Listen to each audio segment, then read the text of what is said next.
It's great to see everybody. Great to be back here for training camp. We're excited about the season, excited about our team. Special thanks to the Colts organization for all the work that goes into this thing, setting up a training camp. It takes everyone to be at our best, and the operation they put on here, it's second to none. And I haven't been to all the training camps, but I can imagine this is probably the best in the NFL setup. So thankful for that. Just to address, you guys probably saw Raekwon Davis is on NFI. He's got high blood pressure. We're just waiting for that to go down, and then he'll be back out there with the team. How do you think of Anthony in the red zone today? I guess what steps have you seen so far with him going to the two? Yeah, I think decision-making, quick processing, being in this, system for 2 years now. He looked sharp. We'll go back and look at the tape, but he looked really good today. What went into starting practice with red zone? I think it's just the ramp-up period. We didn't want long running distances right off the bat. Sometimes hamstrings happen, first couple of days, so we're trying to, limit that. So we started in the red zone. Hey, what was the message team meeting last night for you guys? Yeah, just, how we practice is how we make us. That was it. How we practice, how we make us. It's a long season, but we got to do it every day in practice. Training camp, week 1, week 3, week 4, week 6, week 17. We got to practice our tails off, and that's how we're going to get better. How do you assess this practice then with that mentality? I thought we came out, good. It looked sharp, crisp, and a lot of mental errors. Obviously, we got to go back and look at the tape, but excited about the first day. Shane, how much more comfortable are you now as opposed to 1 year ago when you're stepping out there as a rookie yourself? Yeah, a lot more comfortable. You're going into year 2, just everything. The operations, coming over here for training camp for the second time. It's great. Knowing the players, you got a full year with the players, knowing their personalities is huge. So coming out here, feel really comfortable with our team. Again, just super excited about what we got going. Shane, the pace of camp in terms of like your schedule and things Yeah. like that, it seems very intentional. Yes. And I know you guys put a lot of hours into Yes. coming up with that. Can you kind of take us through like some of the variables? And Yeah, I think, there's a couple different philosophies, right, in training camp. Some teams stay out there for the maximum time, you know what I mean? And that's their philosophy. My philosophy is, we don't have the long gated practices. We will in time as training camp goes on, but we want to practice with tempo and we want to practice fast, you know what I mean?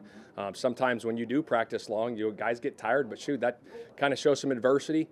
They got to fight through those things, which is good, but also we want to maximize our reps and be at our, our peak point when we're practicing. And you having been here now in your second year, does learning your team go into that as well and knowing how they respond to how you practice and things Yeah, like that? absolutely. We got great leaders on this team. With anything, you have, staff meetings with your coaches, but you also talk to the leaders on your team, and get their feedback, and you go from there.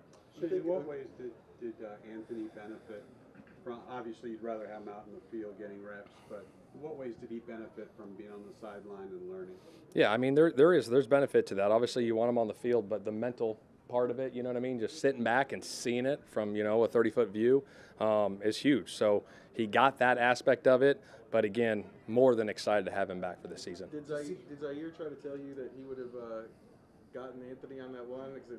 Yeah, it was close. We're going to go back and look at it. I kind of said something, but then he turned away. So we'll go look at the film. What it seems to see Anthony respond and bounce back after a surgery like that and see him out here in day one. Yeah. What does it say about him as a player and just his commitment to this team? Yeah, the work ethic he put into it, the whole offseason, going through his rehab, his treatment, being around his teammates, putting in the work in the summer. He had a hell of a summer. Obviously, those guys got together and threw. So they were very intentional about that. And shoot, he looks really good right now. So. How's your relationship evolved over the last year? It's been good. I think with anybody, your relationship builds and builds and builds. You get to know each other. But I can't say enough about him and the communication that we've had together. How he learns, how he processes things, and just life too. You know what I mean? Just getting to know the person. Phenomenal person.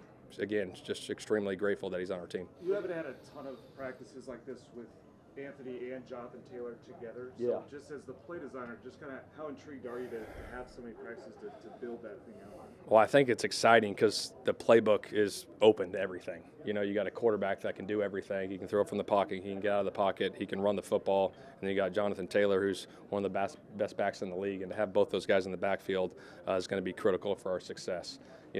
People ask this too a lot. It's just like, hey, how are you going to limit the run game?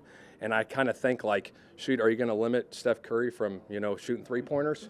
Well, that's one of Anthony's strengths, right? So we're not going to, get away from that. That's what he does well. So. What do you need to see from A.D. Mitchell? Just make Just growth. I mean, shoot, rookie, obviously very talented receiver, just being around the guys, getting the competition, with the vets, day in and day out, and just continue to see the development, through training camp and going into the season. The places where you guys have like obvious position battles, it seemed today like it's pretty clear you guys were rotating, getting guys in. Is that it's got to be intentional. It's got to be intentional. There are going to be some position battles starting spots, and obviously in the backup roles, we got to find that out, and then so like even next week we're going to add, a developmental period into practice, with the young guys to make sure they get more reps so we can find out about those guys too. Shane, when you talk about Anthony, limiting him, like you don't want to do that, right? Yeah. But I also think, tell me if I'm right. I mean, I don't think you're talking about necessarily going out there and running the ball every other play with him. Yeah, right? I mean, correct. It feels like it's more like the threat of it. Is that more how Yeah, you look at it? absolutely. Yeah, I think so. But again, I mean, if we go into a game plan and we see something that we like and the quarterback run game looks good, I mean, it's going to be up, and I think obviously it's probably going to be up every week, but how much we use it each week will determine, our opponent. What's that balance of like? You said everything is possible, but also knowing he's going to year 2, still learn, I guess, at this point. Well, I just think he'll make some plays that people haven't seen before. You know what I mean? He did some last year that were incredible, and just to build on that, 22-year-old, going into a second year, the athletic ability that he brings, again, just so excited about it.